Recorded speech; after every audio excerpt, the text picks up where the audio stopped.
안녕하세요. 자살예방센터입니다.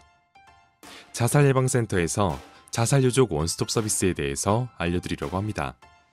자살유족 원스톱 서비스란 자살 사건이 발생하면 유족을 만날 수 있도록 경찰의 안내를 시작으로 자살예방센터가 유족에게 경제적, 심리적 서비스를 제공하여 2차 자살 사건을 예방하는 자살 고위험군에 대한 자살 예방 사업입니다.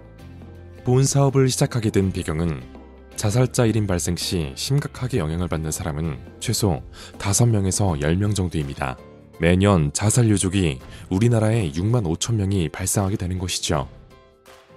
하지만 자살 유족의 70%가 자살 유족에 대한 서비스를 받은 적이 없다고 응답하여 유족에 대한 지원이 절실하게 필요한 상황으로 보건복지부는 자살 유족 지원 사업을 강화하고 법적으로 자살 유족의 지원 체계 마련과 동시에 경찰이 업무상 자살 유족 발견 시 지역 내 서비스 안내에 대한 법적 의무화를 진행하였습니다.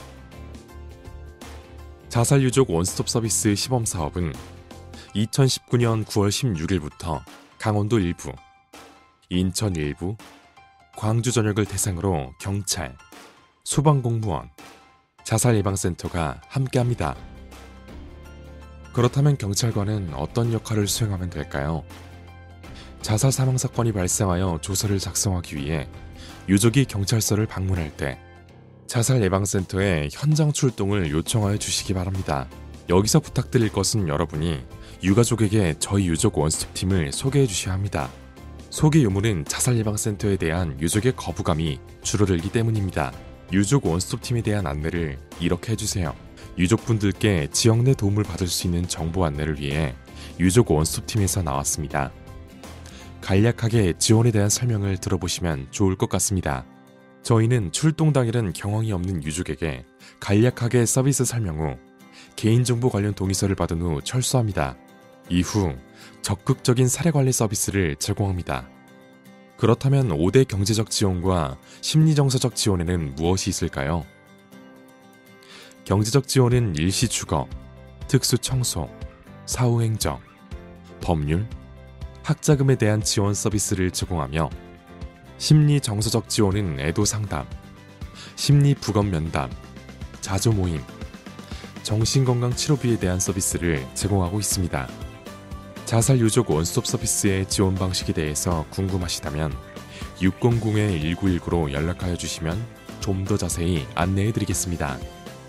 자살유족 원스톱팀의 현장 출동이 부득이하게 불가능한 경우가 있습니다.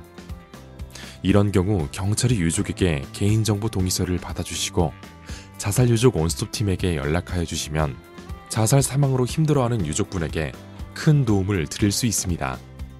양해 부탁드립니다. 그리고 자살유족 원스톱팀에게 현장 출동을 요청하는 것은 유족의 개인정보에 대한 제공 없이 이루어지는 것으로 개인정보보호법의 위반이라고 볼 수 없습니다. 유족 원스톱 서비스를 이용 중인 유족께서 경찰 선생님에게 전하고 싶은 말을 대신 전해드립니다. 모든 것이 힘들었는데 경찰 선생님의 센터 소개로 큰 위로가 되었습니다. 잊을 수 없는 기억이지만 경찰관 선생님의 안내로 원스톱팀과 함께 이겨내고 있습니다. 경험이 없는 상황 속에서 꼭 전화를 해보라는 말. 이렇게 큰 힘이 될 줄 몰랐습니다. 형사님의 소개로 조금 더 믿음이 갔던 것 같아요. 정말 감사합니다. 여러분의 작은 관심이 자살 유가족에게는 큰 힘이 됩니다. 지금 핸드폰에 저장하세요. 062-600-1919 자살유족 원스톱팀